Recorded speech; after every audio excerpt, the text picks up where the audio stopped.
this video, we'll study the 8051 addressing modes. So we have the internal RAM structure where we have 128 byte of internal RAM and the special function registers. So the data in it can be accessed using different ways. So the various ways of accessing the data is nothing but addressing modes. So the data in the internal RAM, it can be accessed either by direct or indirect addressing mode, whereas the data in the special function registers can be accessed through direct addressing only. So the various ways of accessing the data or the various methods of accessing the data is called addressing mode. The various addressing modes are immediate, register, direct, indirect, relative, absolute, long, indexed, bit inherent, bit direct. Immediate addressing mode. In this addressing mode, the source operand, it is constant. The data source, it is available as part of the instruction. When the instruction is assembled, as the name implies, the operand, it comes immediately after the opcode. And the immediate data, it should be preceded by the sign hash. The example for this addressing mode, move a hash 25h. The source operand, that is 25, it is a constant which is preceded by the sign hash, and the data source which is immediately available as part of the instruction is A, that is the register A. So this instruction will load the value hexa value 25 in the register A. Same way, move R4, hash 62. This will load the data 62 decimal value in the register R4. Also, the data pointer can be used in this particular addressing mode. The instruction is move data pointer dptr, hash 4521h. The data pointer is a 16-bit register. So the source operand 4521, which is a constant, it is loaded in data pointer. Means the data pointer will point to the memory location labeled 4521. This can be done in one more way by using the higher byte and lower byte of data pointer. So the instruction is move dpl, hash 21h, move dph, hash 45h. So the data pointer lower byte contains 21 value and data pointer higher byte contains 45 value, which means the data pointer is pointing to the location 4521. So the data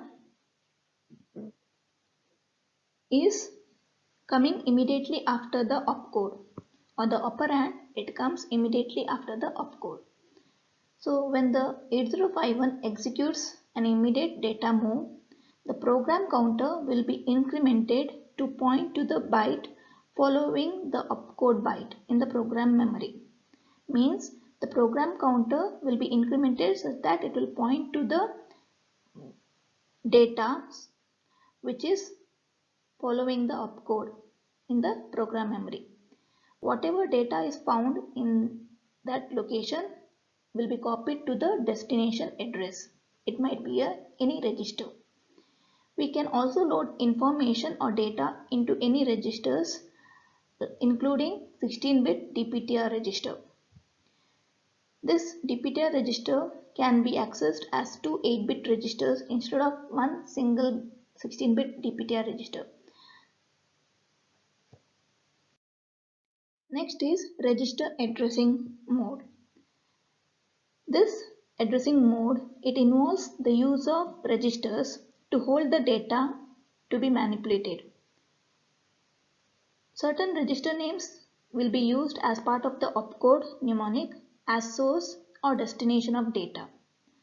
So the registers used in this particular addressing mode are register A, data pointer, and registers R0 to R7, which will be named as part of the opcode mnemonic. So we have the instruction and we have the registers in which we have the data.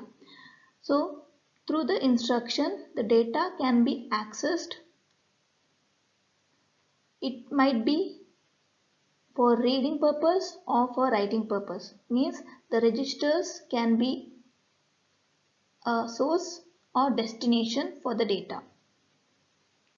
So let us see example for the register addressing mode. Move A, R0.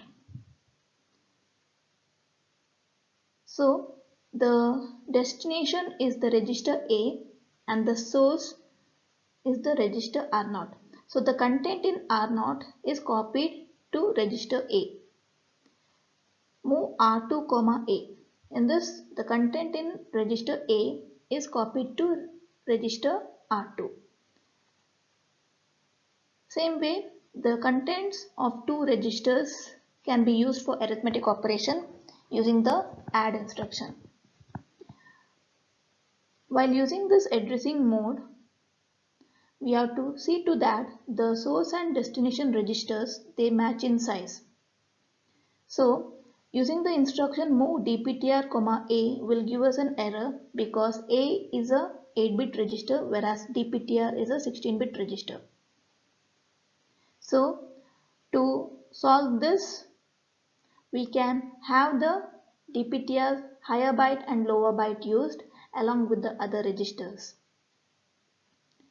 Also, the movement of data between the Rn registers, it is not allowed.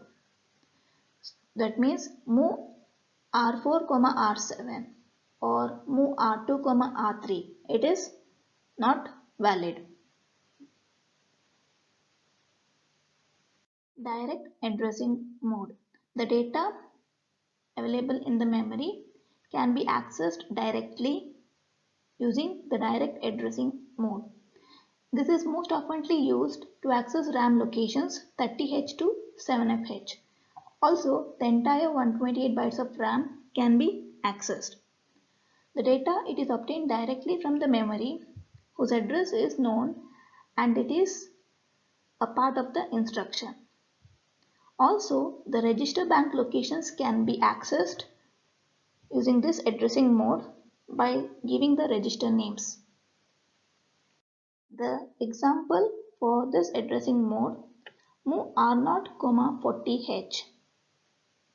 So the destination is the register R0 whereas the source is 40H. This is not preceded with the sign hash, means it is not a constant but it is indicating that it is a location. So this instruction move R0, 40H will load the data present in the location 40H in register R0. So the register R0 will be the destination. Similarly, move 56H, A. This instruction will load the data in register A in the memory location 56H. Same way, the registers can be accessed other than the names in the following way. Move A, 04H. This instruction will load the data in the register R4 to A. So whatever content is present in register R4 will be loaded into register A. So 04 indicates register R4. This instruction is similar to move A, R4.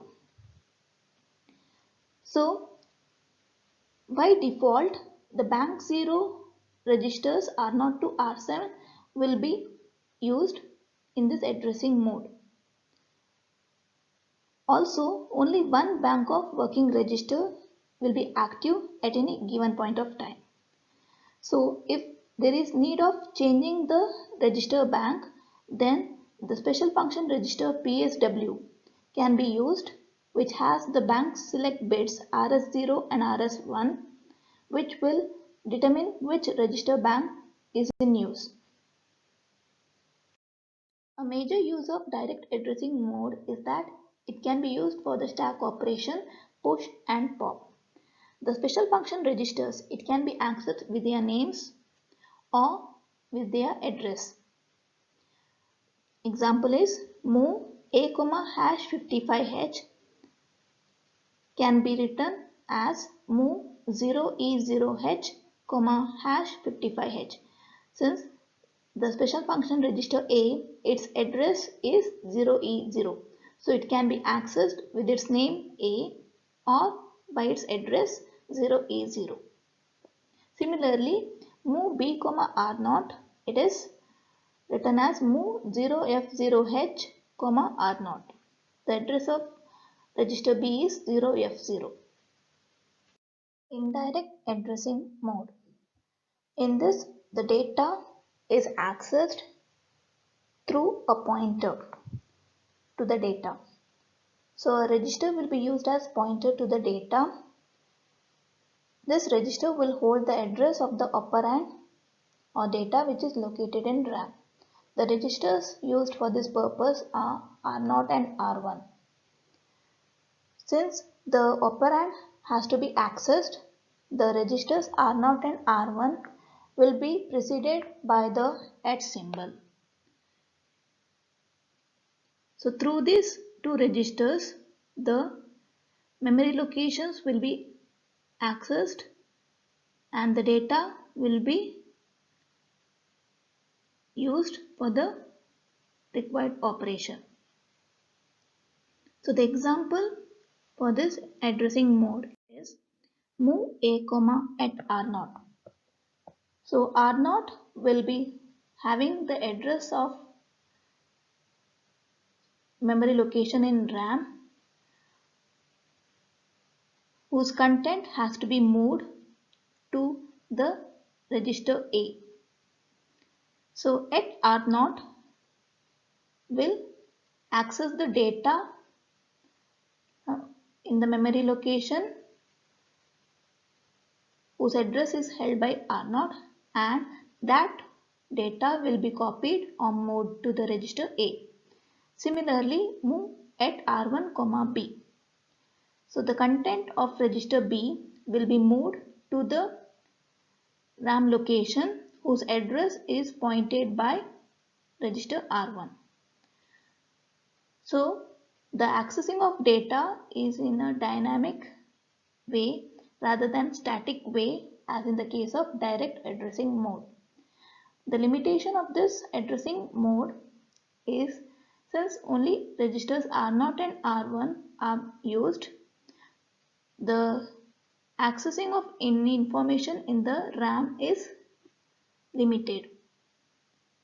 Also, while accessing externally connected RAM or on-chip ROM, 16-bit pointer is needed. Hence, data pointer register can be used for that purpose. Relative addressing mode. These are used with the conditional jump instructions. So the relative address, it will be an 8-bit signed number which will be added to the program counter to make it as the address of the next instruction. So the 8-bit signed value gives an address range of plus 127 to minus 127 locations. The main advantage of this addressing mode is that address is relative to the position in the memory. Next, absolute addressing mode. This is used along with absolute jump and absolute call instructions. A jump, A call. These are 2-byte instructions. This addressing mode specifies the lowest 11 bit of the memory address part of the instruction, whereas the upper 5 bit of the destination address is the upper 5 bit of the program counter. Also, branching in the case of jump and call instruction is within the 2 kilobytes of current memory. Next, long addressing mode. This is used in the case of long jump and long call instructions. These are 3-byte instructions. The address, it specifies the full 16-bit destination address to the jump or call, which can be made to a location within 64 kilobyte of memory space. So jump instruction will make the program counter to have the address of the instruction which is not in line with the current executed instruction but in different memory location in the same program code. Whereas the call instruction will be calling of another program or a subroutine.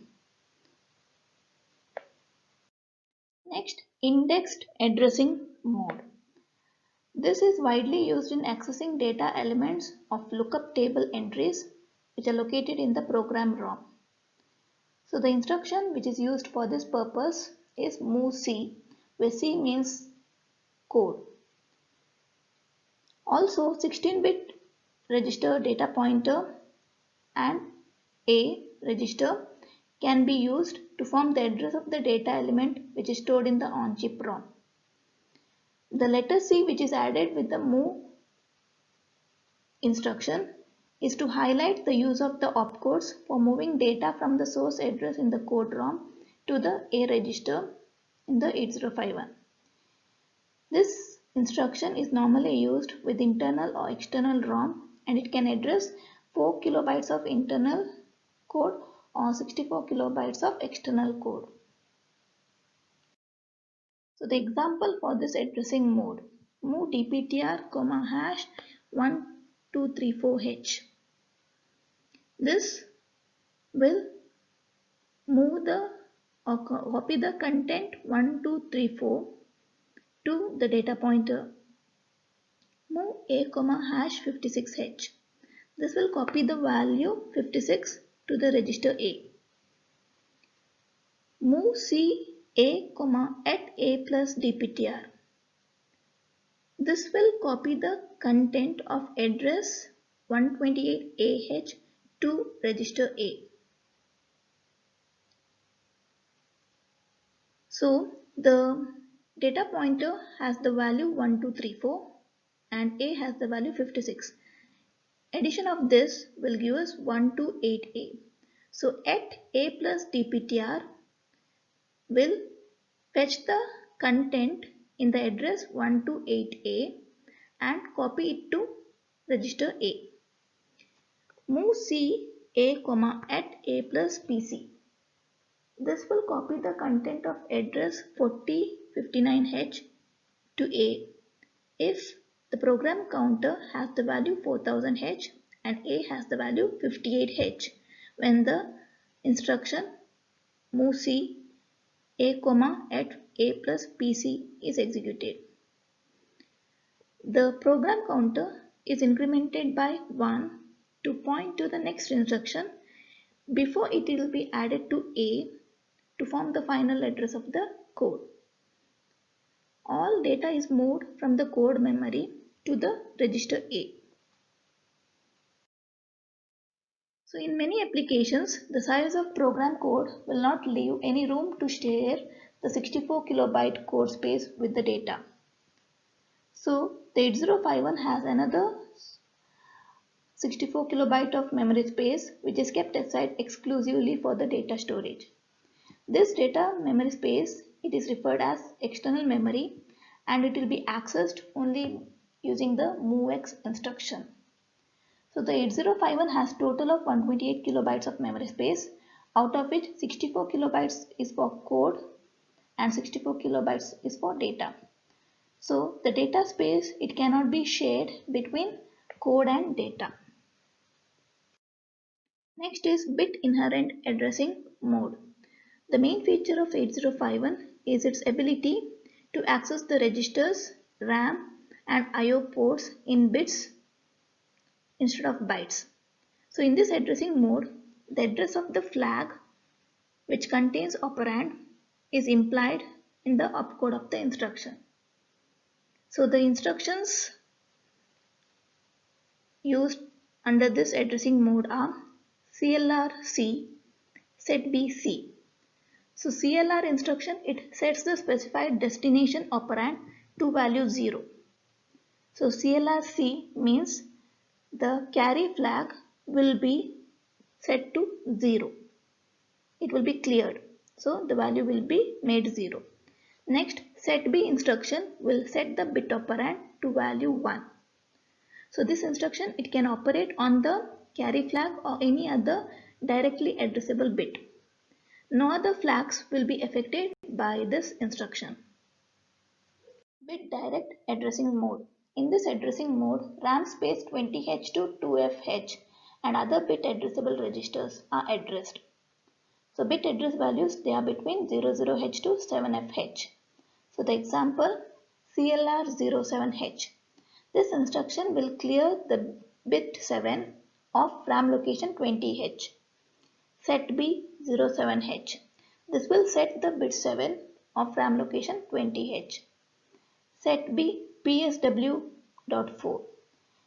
This will set the bit 4 of PSW register, that is RS1 to 1.